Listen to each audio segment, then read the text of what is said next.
Hello and welcome to Waifus of Overwatch. And you guys are going to be so happy with Danielle and I because this week, month, whichever, I don't know, I guess it's a week in a month, we have a very special guest, Crispin Freeman, the actor who plays Winston. What? What? Really? Where is he? Where is he? That's awesome. Oh, that's so cute. Oh my god, that's adorable. Of course, it's so weird. I mean, you and I know we work in the same industry. Danielle's also a voice actor, so we're all in the same industry. And it's weird because I've never really fangirled over characters before this game, like not like this. And now when I hear you guys do the voices, I lose my mind. Lose my mind. It makes me so happy on the inside. Like the 9-year-old me is so happy, which is cuckoo crazy, and I love it. Thank you for that. Thank you. Well, for you're that. very welcome. I'm glad we could make the 9-year-old you happy. Yay. That's very generous. Yes. Crispin Freeman, you are epic actor extraordinaire. Can you tell us more about yourself, where you're from, where you trained as an actor, whether you did on camera, theater, all that kind of stuff? Or lie to us. We don't care. We'll be happy to listen to anything you have to say. Yes, summers in Rangoon, making meat helmets and, sort of very rough upbringing. Yeah, sure. Actually, if you want like the whole blow by blow, Go for it, Danielle. I have a podcast on voice acting called Voice Acting Mastery that you can find at voiceactingmastery.com. And I believe it's in episode 4 and 5 of the podcast. I sort of give a very detailed blow by blow of how I broke into the voice acting industry. But in a nutshell, I started as a theatrical actor when I was younger. My family was heavily involved with the opera in Chicago where I was growing up. And so as a kid, I was an extra at the opera, what's known as a supernumerary. Basically, I could fit in the costume, so they would throw me on stage every once in a while in operas. And I tried not to burn the theater down. And then when I was too big to be a kid at the opera, I was a freshman in high school. So I started auditioning for plays in high school. And I guess I didn't totally suck. And so I started getting some parts in high school, and I was taking a lot of acting classes, went off to college, majored in theater and minored in computer science. And then went off to go to graduate school at Columbia University, where I got my MFA, and was working theatrically. Whoa. You didn't just stop Whoa. at a BFA. You went all the way to the MFA. That's an MF Well, and MFA. That's right. And actually, it wasn't a BFA. It was a standard BA. It was a standard Bachelor of Arts. Oh. I didn't go to a fine arts school undergraduate. I went to a sort of more In traditional Canada, liberal it's arts different. college. Yeah, in I'm Canada, sure. Yeah, in university I got a BFA, so I thought maybe America was the same. Guess not. No, in America, a Bachelor of Arts is a standard liberal arts degree. A BFA, a Bachelor of Fine Arts in America, means that you went to an artistic conservatory, so that you were focusing specifically on the art and not necessarily a more traditional liberal arts education. Well, then how did you get the MFA? You bet Because when I got out of my Bachelor of Arts program, I decided that what I was really missing was a more conservatory type of education. I had been exposed to conservatory type training when I was in high school because I had been a member of the Cherubs program, which is this sort of theater mafia thing. There's like, if you ask theater people, were you a cherub? Like, you'll find out there's like so many cherubs around the world. But it was basically a summer training program all I see are for these high school tiny students. little, Cupid-like babies with wings flying around. Yeah, you think they'd be like, yes, cherubs. Sure. Yeah. Okay, the game I wasn't of in the cherubs. Okay. yeah, I wasn't in the Seraphim program. I was in the Cherub program. And so so I was doing theater. And so when I got out of college, I really sort of missed that conservatory training. Right. And I felt like I needed it to be professionally competitive as an actor. And we So- all wanted to live in Fame. Let's be real. Once Fame came out, it was like, how come I'm not at that school, Mom and Dad? I actually never watched Fame. I saw trailers for it, but I never saw the movie. Oh, it's okay. It's okay. It's really good. Really good film. It really is. So that's when I got out of undergraduate and I wanted to go to graduate school. All the acting programs are all Masters of Fine Arts. They're not Oh, MAs, they're MFAs for okay. acting because now you're doing conservatory on a master's level.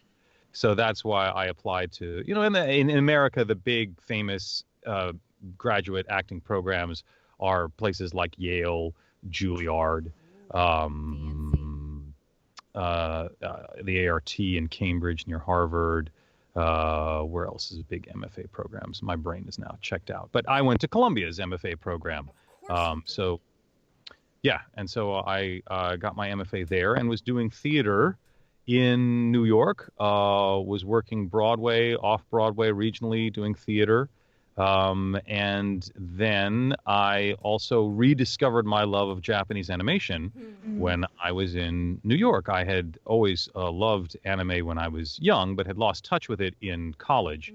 Because back then, when I was in college, from 90 to 94, there wasn't a whole lot of media that was accessible to my college, which was way out in the boondocks of Massachusetts. And the internet existed, but the World Wide Web did not exist. The first browser wasn't until 95. So, we're passing little crappy JPEGs on Archie and Veronica and Usenet. But there's no way to get to actual media. So it wasn't until I got to New York and I could actually, oh my God, buy anime on VHS tapes that I was able to sort of get back into anime stuff. And then I was at a summer theater festival program, the Williamstown Theater Festival, and I was acting and I was watching anime sort of on the side during my breaks. And a friend of mine caught me watching some anime. And he said, "Hey, do you like this anime stuff?" I was like, "Shut up, I'm watching Evangelion. Leave me alone. Go away." And I really like that said, he caught you. I like that totally denotes that he snuck up on you and like you were secretly watching anime where nobody else could see you because it was very, very secret and super secret-y. it was, and I was sitting there with my bowl of cereal watching Evangelion and like, being like, "Shut up, leave me alone." And so he said, "I do the dubs in New York City at this dubbing studio. Would you be in?" Of Evangelion? Oh, wait. They suck. I don't have anything to do with them. And back in the 90s, dubs were of questionable quality. Some were good, some were not. And so, but I realized that all the anime that I had watched as a kid, whether it was Speed Racer or Battle of the Planets or Star Blazers or Voltron or Robotech, it had all been dubbed. That's how people got introduced to anime. So I thought, I want to make that introduction as good as possible. So maybe I should get into the industry and see if I can make it better. So I reconsidered and I called him back and said, "I'm in. How do I do this?" And so he put me in touch with a studio and they wanted a demo. And I didn't even have a demo. I didn't even know how to put together a demo at the time. But I was producing a radio theater company in grad school. We were doing stuff for Columbia Radio. I love you. I just happen to be doing a graduate radio. You're welcome. Yes. It's Yes. Freeman. And of so course he did.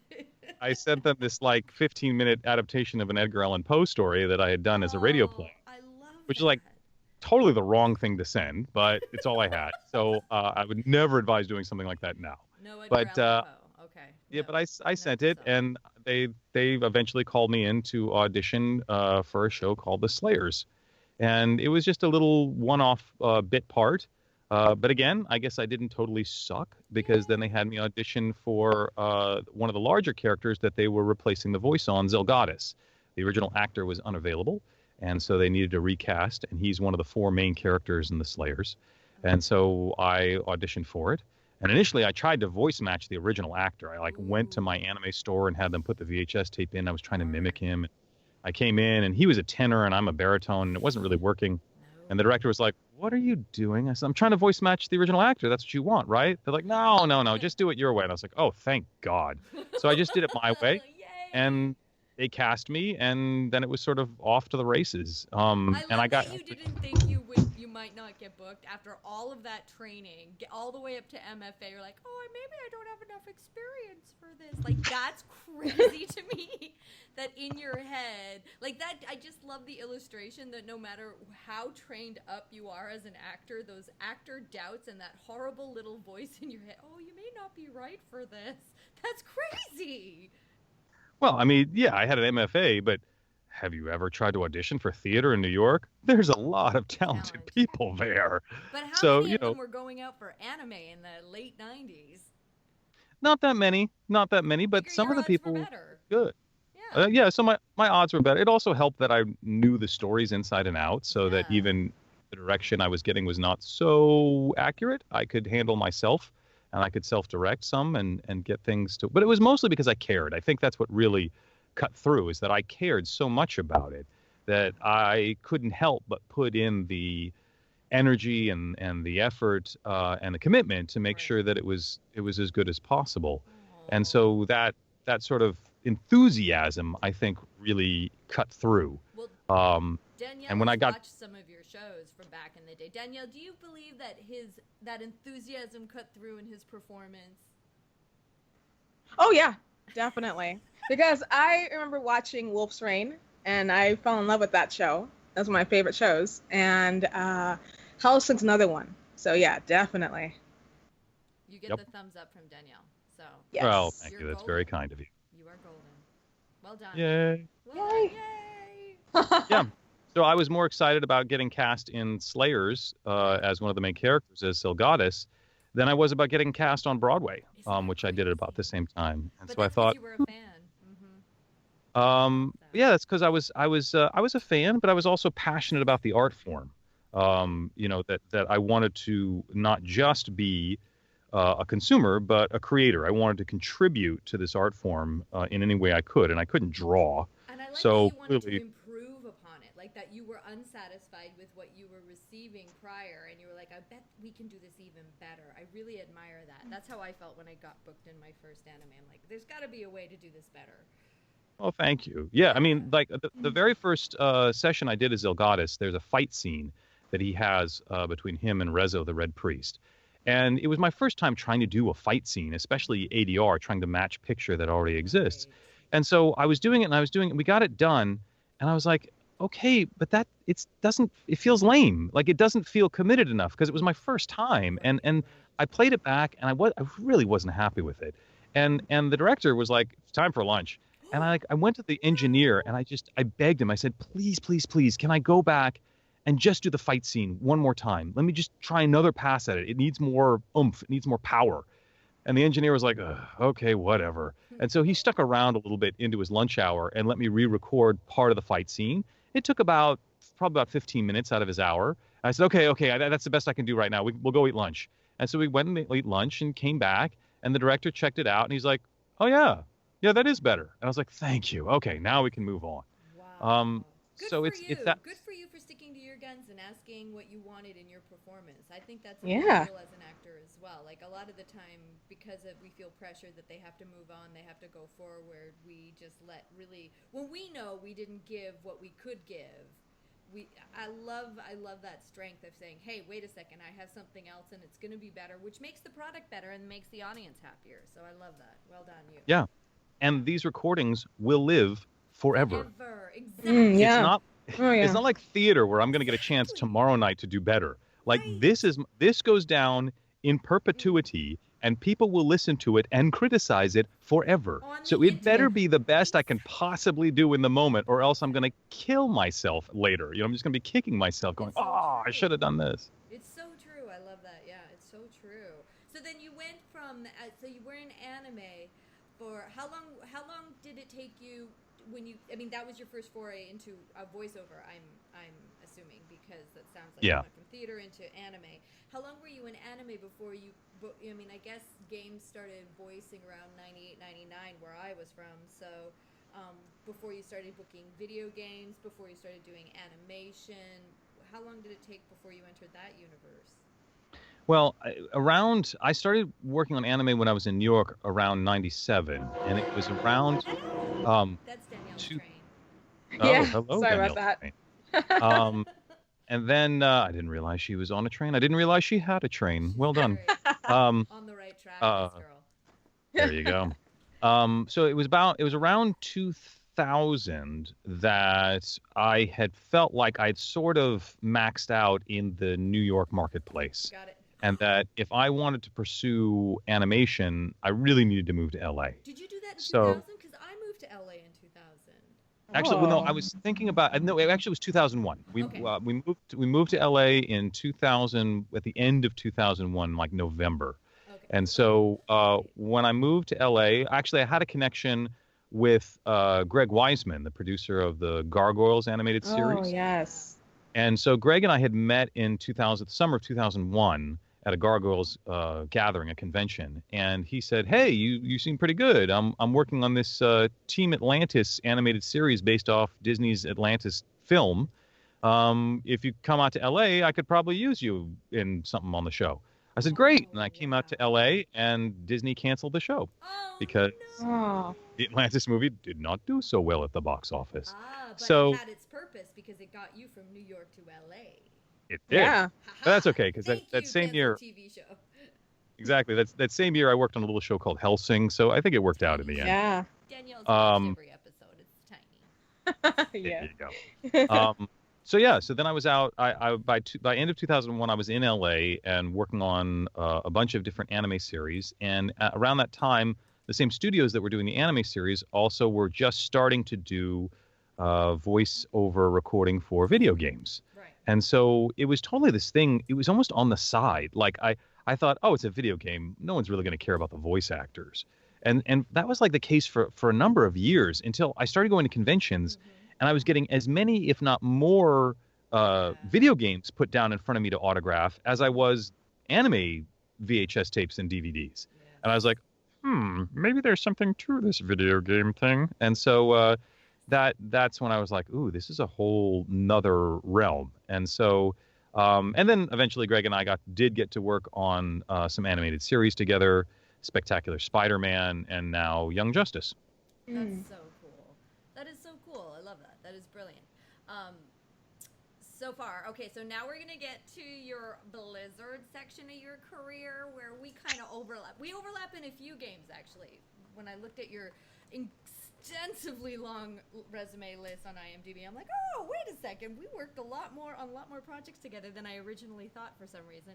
But one of my favorites where I remember having a good conversation with you, you were Maraud in World of Warcraft.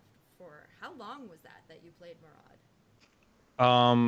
It was for the Warlords of Draenor expansion set. So for that expansion set of World of Warcraft, I auditioned for Maraud and booked it, and it turns out that they did 5 cinematics that were basically sort of very fancy shot storyboards. Right. And they would start with some CG animation, and then it would go to sort of a narrated storyboard format. Very, very pretty. And there were 5 of them because 4 of them were to introduce the new orc lords that you would be fighting in the Warlords of Draenor expansion pack. And then the 5th one was Maraud's story, how he got to be where he was. Right. So I basically spend these 5 short films narrating the entire thing, like, because I'm telling the king what he's going to have to face. For Overwatch, just saying. Yeah, right. Like a little foreshadowing. Yeah. Ironically, I booked both Maraud and Winston like the same week. No. Oh, wow. Yeah, which was weird because I thought I had earlier played for Blizzard the male wizard for Diablo 3. Right. Which is where and Darren DePaul loses his mind because he is a huge Diablo fan. There, and as was I played Diablo 2 until people made fun of me. Like for a decade, I played Diablo 2. I love you. That's awesome. And I loved playing the sorceress. And so when they said you're the male wizard, I said, of course I'm the male wizard. I've been playing the sorceress for a decade. Yeah. Where else are you going to put me? Exactly. So that's crazy because I remember. Hey. My street is very busy. I have no idea why I'm so busy today. Point. Yes. So you Maraud and Winston in the same week. So really, they had only really. Did you work with Andrea on Diablo? Who did you work with? Yeah, no, I had worked with Andrea on Diablo, and that was a funny one too because they auditioned me for the male wizard, and that's a whole story in and of itself. But it finally took years to when we finally got to be recording it. And we got done recording it, and working with Andrea Toyos was absolutely wonderful. She's a fabulous director. And but if anyone's listened to my male wizard in Diablo, it's much closer to my natural voice that I'm speaking with now. Right. It's actually almost a little lighter with a little bit of a mid-Atlantic sort of accent. Right. And so when my auditions came through for Winston and Maraud, who are these big, deep-voiced characters, yes.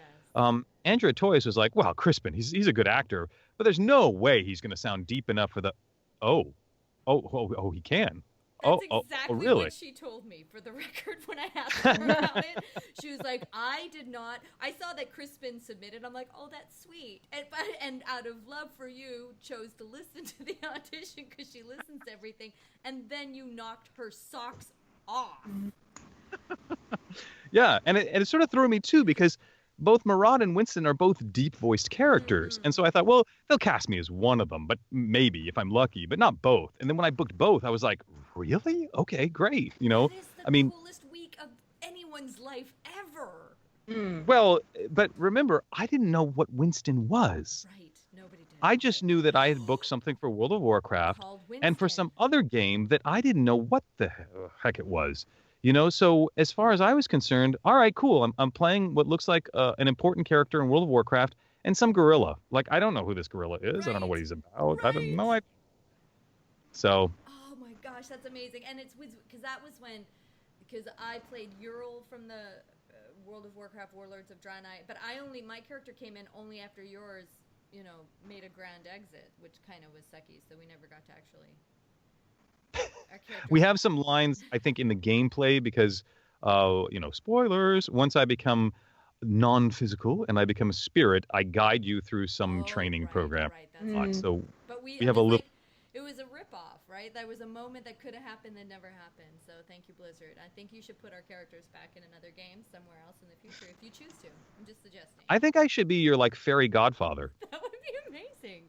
I think that would be. I could be like the Obi-Wan who comes back and gives you guidance from time to time. She's totally a Jedi Master anyway. I mean, she is a Jedi Master. That is her whole journey, was to become a Jedi Master, basically. So that would make perfect sense to me. Absolutely. And then I could do an Alec Guinness impersonation, and it'll be great. Forever. So you didn't know.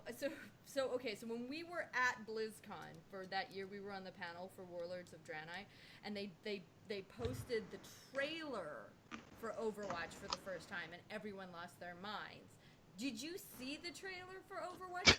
Were you all of a sudden like, wait a minute, that's what I'm in? Yeah, so I record this gorilla, and based on the specs of this gorilla, he reminds me a lot of Hank McCoy on the X-Men. He's like Beast.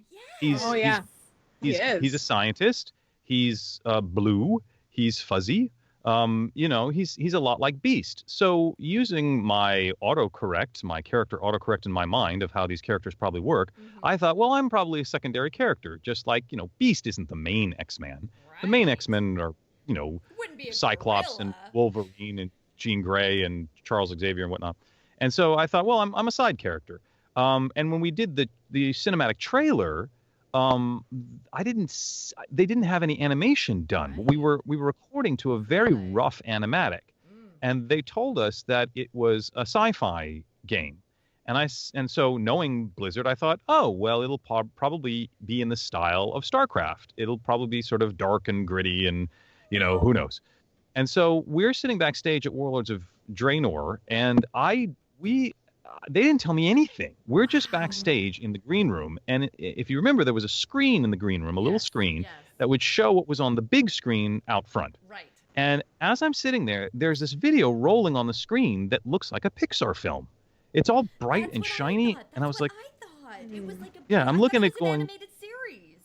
Yeah, I'm looking at it going, what is that? That's interesting. Oh, there's a gorilla. Wait, I play a gorilla. Wait, is this my game? What is this? Overclock? Overdrive? What is this game? What? I don't even know what the name of it is. Because we've been working under a code name the whole time. I love it. So I was like, wait a minute, that's the game I'm working on? Oh my God. This is the coolest thing ever. But even then, I didn't understand how important Winston was. Because as we went forward, we recorded Recall, the animated short with Winston, right? And so I assumed that all the characters in Overwatch were going to get one of these shorts before the game got released, And so we're working on Recall, and I say, so you guys are working on the Tracer video? And they're like, no, Tracer doesn't get a video. Oh, no? Oh, okay. Well, so it's my video. And then we also were doing the webcam intro to the game where Winston's playing with a webcam. And so we were doing that. Every time I turn on the game, Crispin, you're right there to reassure I'm me. chomping on a banana in your ears. I love it. And were you really and chomping so on a banana? no, Did you make no. it really? Because that would have been really interesting to know, just for us. Yeah, but it would have been messy, and then I would have had mouth noise, lippy, smacky banana stuff in my mouth the whole time. Not so good. That's true. But they did use me pushing up my actual glasses for the original trailer because I have those big chunky glasses. Right. And I often wear them in the studio. So when we were recording, they looked at my big chunky glasses and they said, "Could you just push those up a couple times and we'll just videotape you? We might use that as reference." I was like, "Okay." And then when I saw the cinematic trailer, I was like, "That is how I push up my glasses." Oh my God. I love it. So we were recording Recall, we were recording the web thing, we were recording some other stuff, and I was like, "So, are the other actors in here as much as I am?" They're like, "Nope, just you." And I was like, "Wait a minute. Am I like a main character?" They're like, "Yeah. Chris Metzen has described you as the heart of the game." I was like, Yes. "Guys, we've been recording for a year. When were you going to tell me this?" See, people don't believe that we do not get told what we're there's one thing to be told what we're working on. There's another whole thing about not being told how large your character is in the scope of a game, because no matter how much content you're recording, you don't know if you're a lead or not, because games require a lot of content. You have nothing to compare it to. You're not in the room with the other actor. You don't know. Like, that whole anonymity, like, we know nothing. We know nothing. Yeah. Yeah. So I had no clue that Winston is incredibly central to Overwatch. He's not some side character. He's the nexus. He's the linchpin of them all. And that they were basically setting it up where sort of Tracer and Winston are the sort of two lead good guys, and Reaper and Widowmaker are the two lead bad guys. And then as more and more videos came out, I was like, "Oh, I see what they're doing now." Okay. But for literally a year, I mean, we weren't recording for a year, like every day for a year, but over the course of a year, when I would come in to record for Winston, it took, almost 365 days before I woke up to the fact, or I was able to get enough information to extrapolate that I was a very important character in the world of Overwatch. Have you played the game at all? And if so, have you played your character? Yes, actually, Matt Mercer and I did a funny little thing where we both got on Twitch and we played as our characters, and we did the voice of the character in the voice chat while we were playing the game. Perfect. We did this for a couple hours. It was pretty funny. I think the funniest part was when one guy was like, "Dude, you like really sound like the voice actors. What plugin are you using?" No, seriously, dude, what plugin? No, dude, what plugin? Dude, tell me what plugin. Dude, why won't you tell me what plugin? And Matt was finally like, "That'd be McCree.exe. You can download that off of BitTorrent." And I was like, I was like dying in the corner. So yes, I have played, and we have played as Winston and McCree together. And someone has grabbed a video capture of it and thrown it up on YouTube. So if you do a search, I'm sure that's great. I'm sure everybody who's listening to this already has seen it. I'm assuming, because there's such who knows. But Danielle and I have been really good at trying not to invite guests on the show that we haven't played their characters. Yeah, Yeah. Why would I talk? I'm like, I wouldn't know what I was talking about if we want to talk about your character. And this is Overwatch, Waifus of Overwatch, so I have to love your character before I talk to you about your character. And your character was the bane of my existence for quite some time, because I found it so hard to stay alive as Winston when I was in a match, because I'm a terrible game player. I never played a first-person shooter before, so I had to start with Zenyatta and ease my way in. And every time I choose your character in a skirmish, I would last all but 3 seconds until they created the Mayhem mode. And the Mayhem mode, your character is not only best character, it is the central character to keep your team alive, because I can use your shield on the constant. And because I could really get into using your shield constantly, I was staying alive longer, and I was figuring out how to play your character because I was staying alive finally. And then I fell in love with you because you won me many matches and you made me feel like a genius. So, yeah, your character, like, that feels like a charge character. I find charge characters really hard. Yeah, no, I mean when we were playing the game, I used to game a lot more, and sure, AWSD, I get it. Like I used to play games that use those controls all the time, but it's been a while, right? And Right. so when me and Matt got on Twitch to play the game, Wait a second. you Are know, you telling me your PC? You played PC, mouse and keyboard? uh, well, back in the days when the only console was an Atari 2600, Mm. yes, there were And times it when was I a would get on my computer. ColecoVision. And I had one, and it was very nice, even though It's that very little nice. disc thing was so weird And as a it stuck controller. But all there the you go. time. Yeah.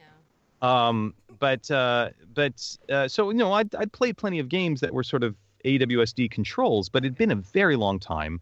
And when Matt and I were playing, we had to play as our characters. I couldn't start with some Right. support character. I had to play No. Winston, and Winston is a mobile disruptive tank. Yes. And so there's two things you have to have in order to play Winston well.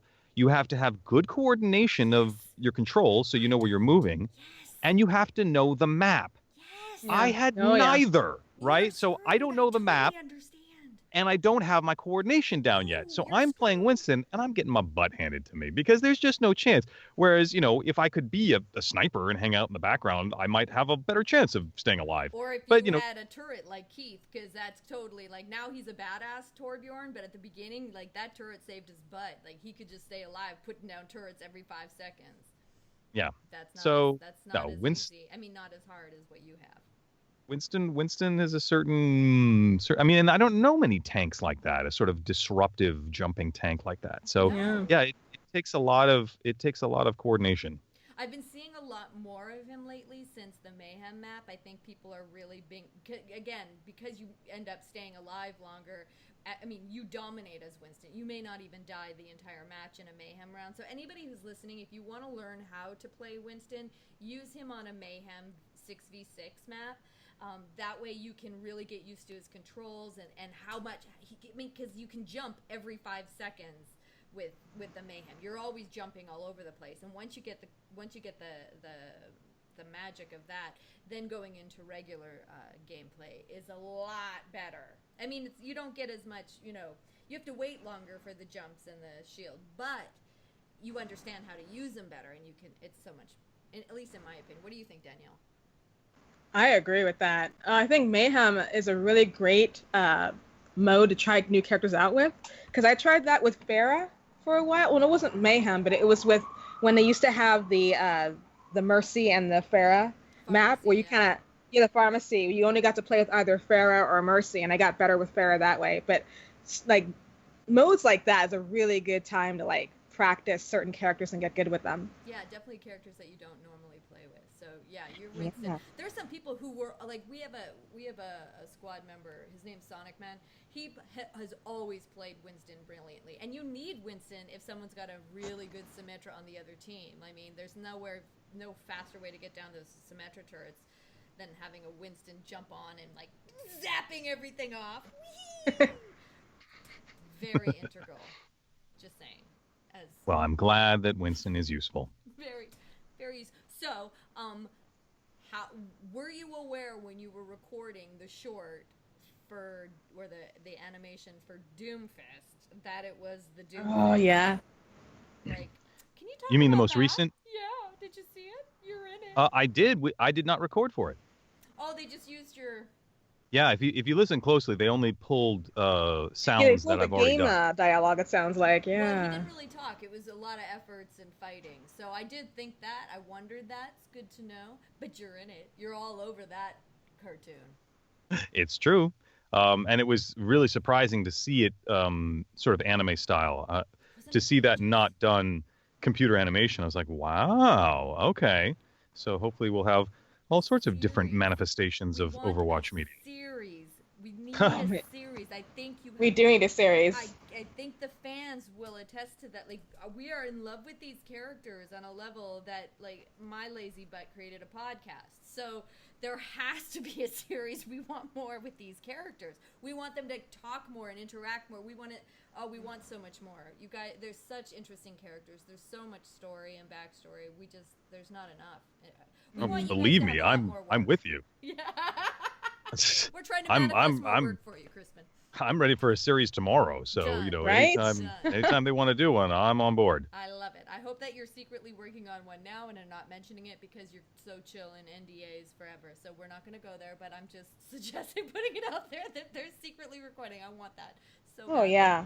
in my universe. And like for me, I love hearing like when the characters get new lines, and it's like, yes, they got more work, and it's just you get to grow with the characters more, like the more lines they have, so you kind of grow with them, and I love that. It's thrilling. We're like breadcrumbs. Just give us a new word and we lose our mind. Exactly. You never said that before. Yes. It's crazy. Have you played any of the other Overwatch characters in your foray into playing Overwatch?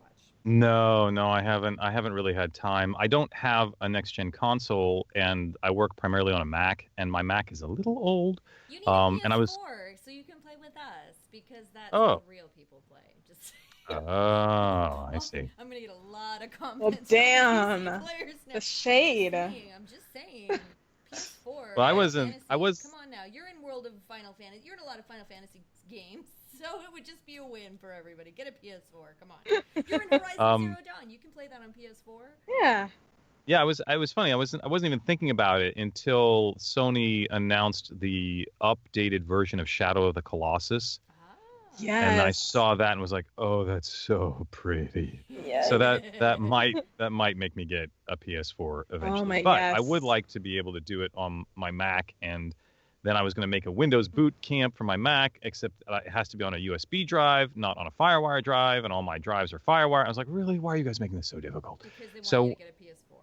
Because they want me to get a PS4. So either a PS4 is in my future or a new laptop is in my future, and then I should be able to play a little bit of Overwatch. Okay. Yes. Fair enough. But for a moment, I like that. We do have to visit your amazing performance in Horizon Zero Dawn because Danielle polished that game off. Like polished that. Go ahead. Oh yeah. Bring it. I had to platinum that game because that game to me was not a game, was an experience.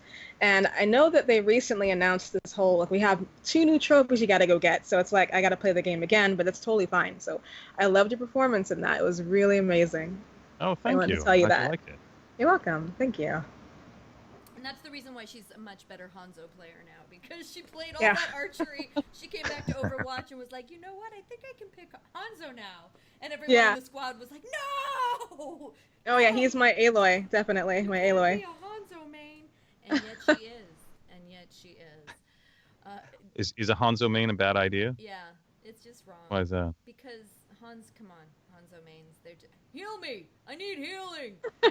They're all You know, I've rogue. met some good Hanzos that were pretty, Well, you're a good Hanzo. You're a team player, though. You're not a rogue, like, first-person shooter. I don't play team sports kind of person. So most the stereotype is somebody who picks a Hanzo main or a Genji main is they're very kind of like, I'm just going to go off and do my own thing and yell for healing while you guys are taking the point or moving the payload. Yeah. I'm not gonna help the team. I'm just gonna go and try to get most murders. That's my experience. Danielle, what would you say?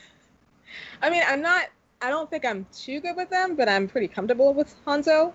But I have met those ones where like I need healing and they have full health. So I've met those. Yeah. As a support, it's annoying. Okay. Yeah. What kind of video games did you play in your childhood, Crispin Freeman? What were your favorite games growing up?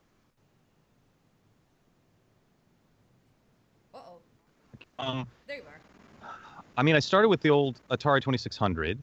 I never really did the Nintendo thing, though. That was my younger brother. He got deep into the Nintendo thing. Well, I reached a point where I was playing. We had a room in the back of my family's apartment in Chicago where the Betamax was and the TV and the Atari.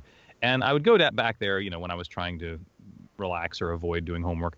And, I loved playing the video games, but I remember there was a point in my development, when I was a young boy, when I would go back there and I would say, you know what, I'm too tired. I've been having to do so much work.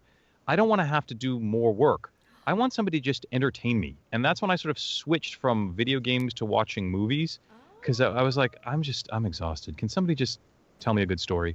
So I sort of lost touch, got back in when I could play games on my Mac, was playing, original Warcraft, Warcraft 2 back in the day, and Mech Warrior on my PowerBook 3400 Macintosh back in the day. So, you know, and I remember I brought the first networked game to my high school. I think it was called Maze Wars. Wow. And it was a very simple first-person shooter. You ran down a maze and you shot people, and I totally overloaded the network, and the woman running the computer lab hated me. But yeah, I didn't, and I was never really into consoles. So it wasn't until like the PS2 Slim came out, I was like, well, let me try that. And then a friend of mine recommended Shadow of the Colossus. You got to check out this game. Yeah. And so the first console game I ever really played, other than, you know, I'd watch my brother play a little bit of Nintendo, and, you know, he would show me Ocarina of Time, and I'd be like, wow, that looks really cool. And then but when I didn't have a console myself, and when I got the PS2 Slim and put in Shadow of the Colossus, I was like, this is the best thing ever. The PS2 is the greatest creation on the planet. Until I realized it was more about the game than the platform. And when I went looking for other games on that level, there weren't many. Final Fantasy VII, just saying. So I played Shadow of the Colossus, and I played Ico, which was their first game. Right. Great games. And then I sort of lost a little interest. I really love Journey, which is sort of like a... I play that all the time. Whenever I'm in the mood, I'm just like, I'm going to go play Journey for a while. I'll be back when I'm done. But nowadays, and back when I was playing more games on my Mac, I really liked real-time strategy games like Warcraft and StarCraft. I thought they were really awesome. And nowadays, frankly, most of the gaming I do is on my iPad. There's some tower defense games that I like to play on the iPad from time to time. Yeah.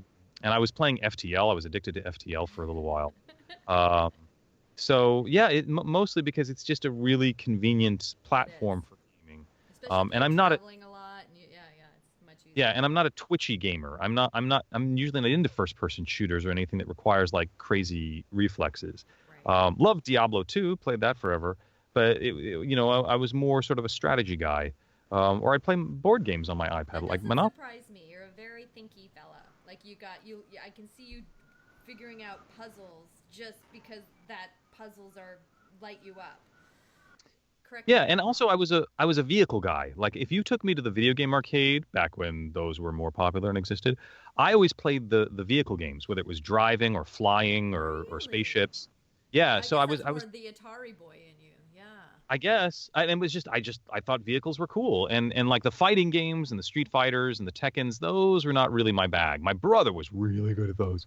Yeah, but you know, you give me a cool spaceship or a car or a plane, and I was a happy camper. I love that. That's really cool. And okay, anybody listening, if you didn't know who Crispin Freeman was before Overwatch, you're crazy because he's in everything. Oh, yeah. He's in Steven Universe. Come on, Yep. you guys, he's in everything. He's freaking in everything. He's very, very famous voice actor. So my question to you, because you've done lots of conventions, been in tons of popular video games, you have a huge following of fans.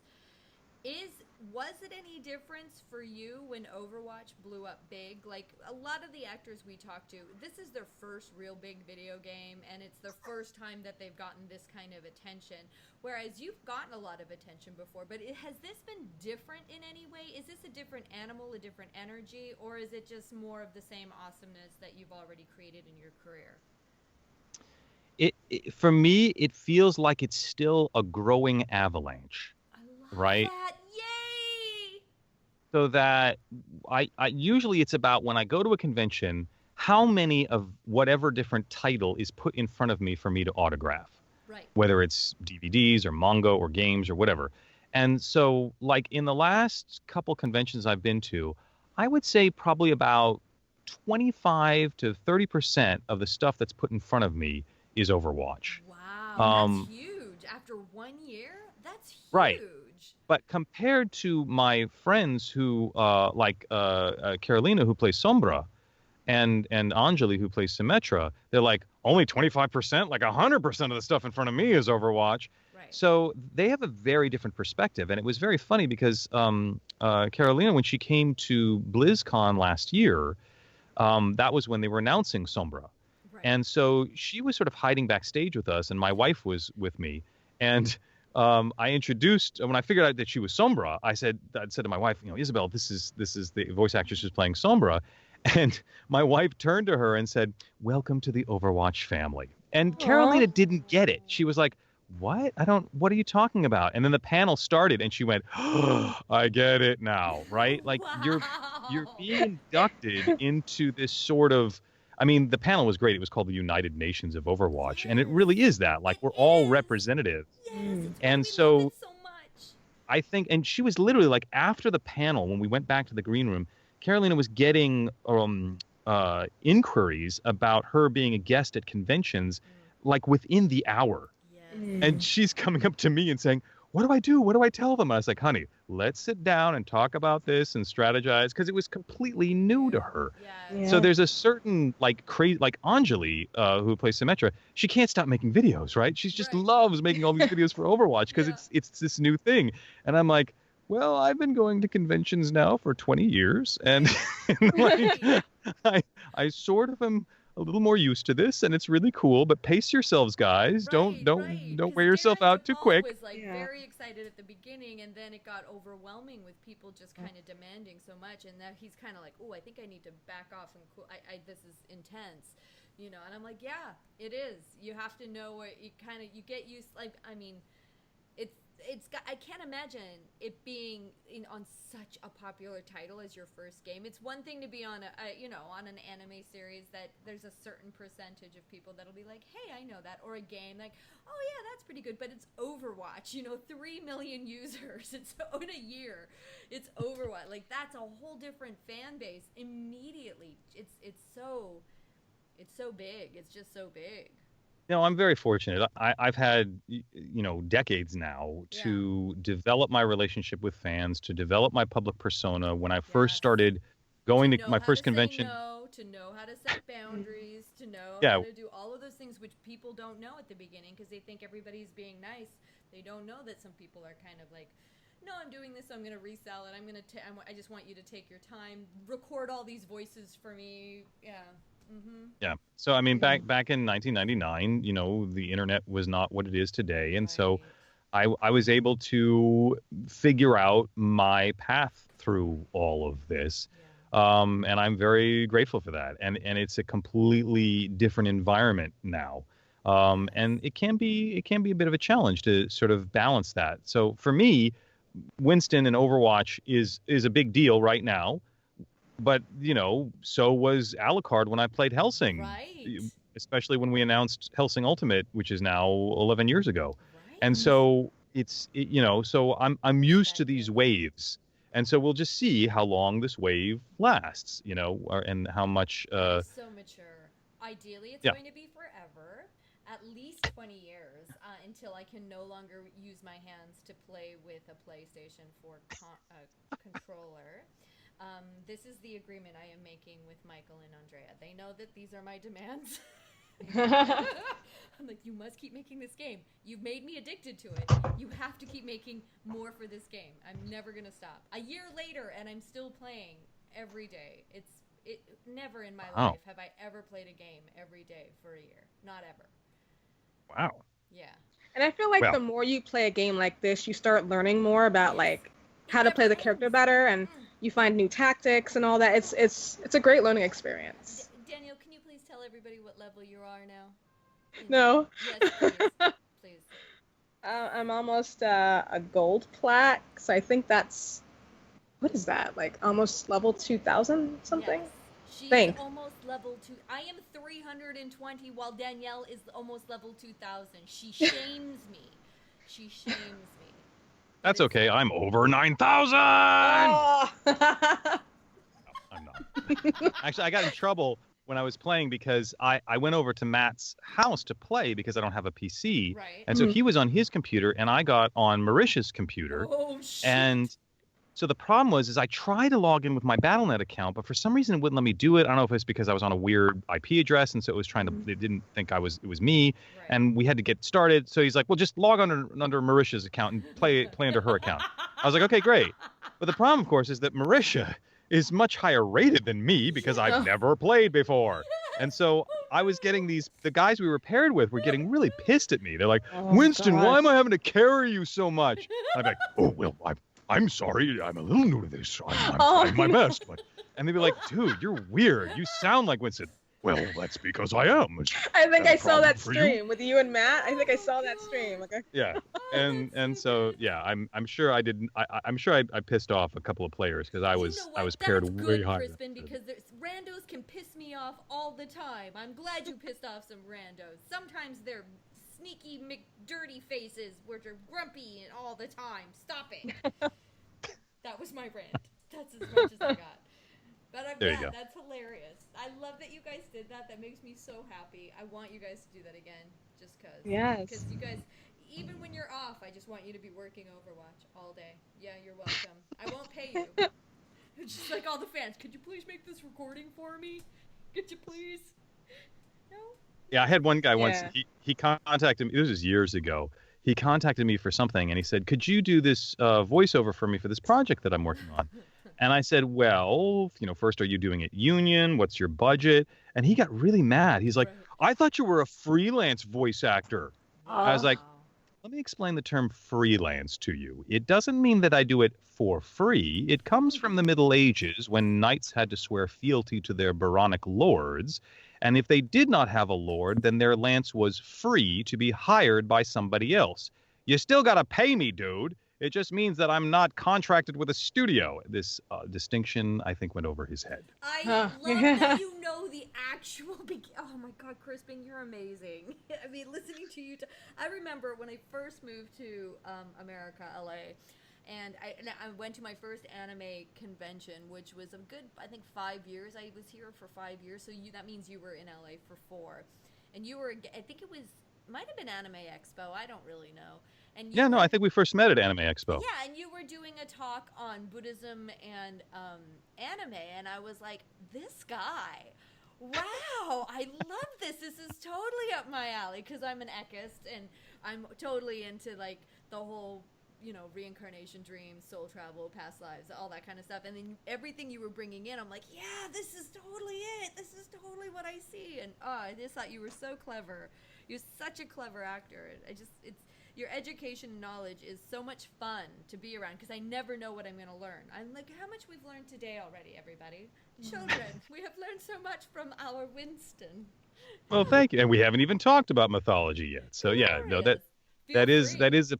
a passion of mine is the mythological storytelling. For those who may not be familiar, I consider myself a mythology scholar, and I give presentations on mythological storytelling in pop culture. And I have a website called mythologyandmeaning.com where you can see descriptions of the different presentations that I do, where I analyze basically how the different religious traditions of different countries affect pop culture storytelling. So why do Americans write about superheroes, and why do the Japanese write about giant robots? And by unpacking why that is, you not only get more insight into the hero journey, the type of journey the hero is going on, but you also get an insight into the universe or the cosmos that the hero lives in, right? Because the universe or the cosmos is the setting, and that defines or sort of sets the parameters for what kind of hero journey the hero is going to go on. And I do these presentations for two main reasons. One, obviously, they are incredibly enriching artistically. If you are if you are an artist and you're trying to write and collaborate and create stories, it behooves you to know as many different possibilities of storytelling as possible. It's me trying to sort of broaden the buffet of storytelling options for people who are trying to make things. But the second purpose of it all, and for me probably the more important one, is one of self-actualization. It's my firm belief that we become the stories we tell ourselves. The stories that we repeat to ourselves over and over again tend to manifest in our lives. So if we want to be the authority for our life, if we literally want to author our life, then it is good for us to know what the possibilities of those stories are so that we can incorporate the aspects of stories that are nourishing and appealing to us and let go of the ones that maybe don't serve us so well. And so that's the sort of two-prong approach that I do in my mythology scholarship. because that's what I found out that I was really passionate about in terms of my own artistry. That's what fueled me as an artist. I think I just heard you push up your glasses. Nailed it. Oh, I love that. That's so juicy. And I think I put, we'll post somewhere. I'll post it in the description, all of your websites, because everybody who wants to get into voice acting, your voice acting mastery is brilliant, and the Mythology website, I'll get that from you, and we'll post it so you guys can go and visit all things Crispin. You're welcome. Yes, please do. Please do. Yep. And obviously, if you go to crispinfreeman.com, there are links there to the Voice Acting Mastery and the Mythology and Meaning websites as well. That's even easier. And what are all your social medias? Mostly Crispin Freeman. I think I was able to sort of jump. I mean, again, I was a hacker back in the early 90s. So on most platforms, I was able to get Crispin Freeman as either my Twitter handle or whatever. So Instagram, I'm Facebook. not much of a social media person, to be perfectly frank. Okay. Even though I am, a sort of retired hacker, social media is a strange animal to me. It's very important to me that technology serves me and that I'm not serving technology. And too often I feel that social media is sort of the tail wagging the dog. I remember when I first got my first cell phone, I would jump every time it would ring. And I go, well, that's not right. The cell phone serves me, not the other way around. Exactly. And so so social media, I have to do. You have to do a workshop on how to unplug, how to get your online life to serve I'd go to that you. workshop. I could probably use a little bit of that. I'm definitely Raffy jump girl right now. Interesting. That is fascinating and so true. I actually keep my phone on silent just so I don't hear it. I'm like, no, I don't want to. I've been doing that too lately. No. I mean, the cell phone is our new spirit animal. It used to be back in the in the age of the original Star Wars trilogy, back in the 70s and 80s. That is my original religion before I found Ekankar. So yes, right. I totally know The climax of Episode 4 is Luke, turn off your targeting computer. Yes. Trust me, use the Force. Right, and when he turns off the targeting computer, everyone cheers. Search your feelings, Luke. Well, we can't do that anymore. No. It's not really possible to turn off the targeting computer unless you're going to go, live on a cool hippie commune out in the mountains of Washington or something. Like, other than that, if you're going to be engaged in everyday life, you can't just turn off the targeting computer. Right. Yep. So that's why it's useful to have new mythologies like the Matrix, where you say, okay, we can't turn it off, but the Matrix is not going to control me. I'm going to figure out how the Matrix works. And like Neo says at the end, I'm going to put down this phone and I'm going to show people what's possible. What happens from there is up to you. And so this idea of having freedom within the Matrix, I think, is the key. In Sufism, which heavily influenced Star Wars, which is the mystical aspect of Islam, in Sufism, there is the notion that the mystic wears the inner garments of the sort of spiritual athlete, of the mystical journeyman, but wears the outer garments of the law. So you're sort of a wolf in sheep's clothing, so to speak. Right. And that is often the sort of mental or psychological stance that I use when approaching technology, which is, I am myself, I am a human being, and these things need to serve me. And if they don't, they are badly designed. And I will not submit my humanity to the external demands of badly designed technology. Oh. I'm just not going to do it. Yes. And I'm not going to allow other people's twitchy personalities and need for sort of dopamine hits and likes on social media to dictate how I'm going to live my life. Oh, I like that. They can wait, or because there's a sun in the sky and there's wind blowing and there's pretty trees and it smells nice, and so I'm going to go play in the sunshine. I love that. I do live near the beach for that reason, because the phone doesn't work once I get within the proximity of the beach, and I go there very, very often just so I can be like, oh, sorry, I was at the beach. Yeah, and don't get me wrong, I love technology. My iPhone is loaded with lectures and stuff that I can learn from, and if you took that away from me, I'd be very unhappy. But that's not the internet, really. That's me and my content and the convenience of having all my content. It's like I'm walking around with my own library with me.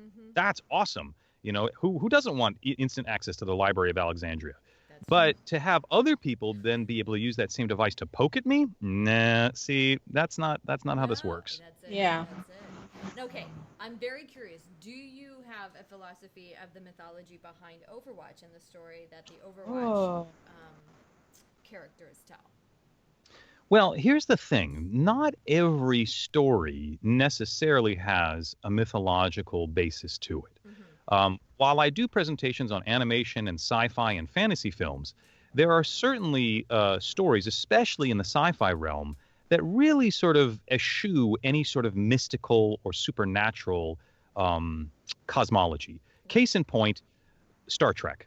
Right? There's really no mystical aspect to Star Trek. And in fact, when you watch Deep Space Nine, Starfleet is really uncomfortable with the wormhole by Bajor, calling that the entities in the wormhole the prophets. Right. Starfleet wants to call them wormhole aliens. Right? But the Bajorans say, no, those are our prophets. And there's a tension there between the Bajorans, who see them as supernatural creatures, and Cisco, who is an officer of Starfleet, who must maintain a secular attitude towards all this. Right. Now, Deep Space Nine is one of those few where they blur that line. Is Cisco one of the prophets? Is he just an officer of Starfleet? Is he somewhere in the middle? But that's very rare for Star Trek. Doctor Who also does not like the supernatural. Often a Doctor Who episode starts with something looks supernatural and scary, but then the Doctor, because of his encyclopedic knowledge, reveals, oh, that's just this alien race acting this way, and now I can defeat them with my sonic screwdriver, which is a magic wand, but never mind, we won't go there. So not every like sci-fi or fantasy or animation property necessarily has its roots in mythological storytelling. In fact, most sci-fi doesn't. Star Wars is a sort of rare exception, which is why many people actually classify Star Wars not as sci-fi, but as fantasy. Yeah. Because it says, a long time ago in a galaxy far, far away. This is, I believe, what Bruno Bettelheim talked about, the intro line for any fairy tale, which is Once Upon a Time. And so if that classification is used for a fairy tale or a fantasy tale, there is an argument to be made that Star Wars is far more fantasy than it is sci-fi. So when I look at Overwatch, I see no metaphysical question being asked. Right? As opposed to something like Dune.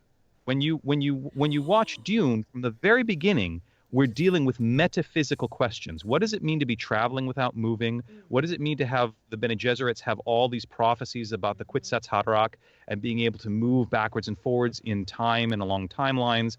What does it mean for there to be the Mahdi, which is the term for the prophet in Shia Islam? And is Paul Atreides the Mahdi? Is he the Kwisatz Haderach? And then you go further down the series, and what happens when you become that, and then what happens on the other side of that, and what does that mean? It goes deep down that rabbit hole. While most of the imagery in Dune is, most of the terminology in Dune is all of this sort of traditional religious terminology, the core of Dune is actually psychedelia. You have to eat the magic mushrooms. You have to take the spice. You have to take the melange spice in order to get the superpowers, in order to be a mentat, in order to be a navigator for the Spacing Guild, in order for Paul to be able to become this supernatural leader. He must take the water of life and have this sort of shamanistic crisis in order to gain his supernatural powers and to be able to see into the future. So Dune absolutely has a metaphysical core, much of it based in psychedelics. But Overwatch, so far, I don't see any supernatural or metaphysical aspect. I see the superhero thing, like you mentioned, that whole North American quality of creating superheroes, and I feel like everybody is a superhero. Even the villains are superheroes in their own way. We just haven't gone that deep into their stories yet, and I think that's why we want more, because we want to know the stories behind the characters that are labeled, the bad guys, and the characters that are labeled the good guys. What's behind that? Yeah, and that doesn't mean that the religious traditions of America don't influence Overwatch. Okay. So, like the DC universe doesn't really want to talk about God, right? It doesn't really want to speculate about that. But the Justice League is a combination of a Greek pantheon with Judeo-Christian values of justice. Right. So that you're especially in your Golden Age superheroes, you're dealing with characters who are walking around with their names on their chest, as Frank Miller once said. So you've got, they're like Greek gods, but they don't act like Greek gods. Greek gods fight, get jealous, they shag, they kill each other, and they could care two wits about humanity most of the time. Right. But the Justice League doesn't act like Greek gods. They act with this notion of justice, that there's this notion of righteousness. And so the Abrahamic traditions of Judaism, Christianity, and Islam absolutely influence the sort of base morality of the Justice League. Even though I love it. Captain Marvel is taking, the speediness of Hermes and the wisdom of Solomon. I mean, all the people he's referencing are supernatural metaphysical deities. Yes.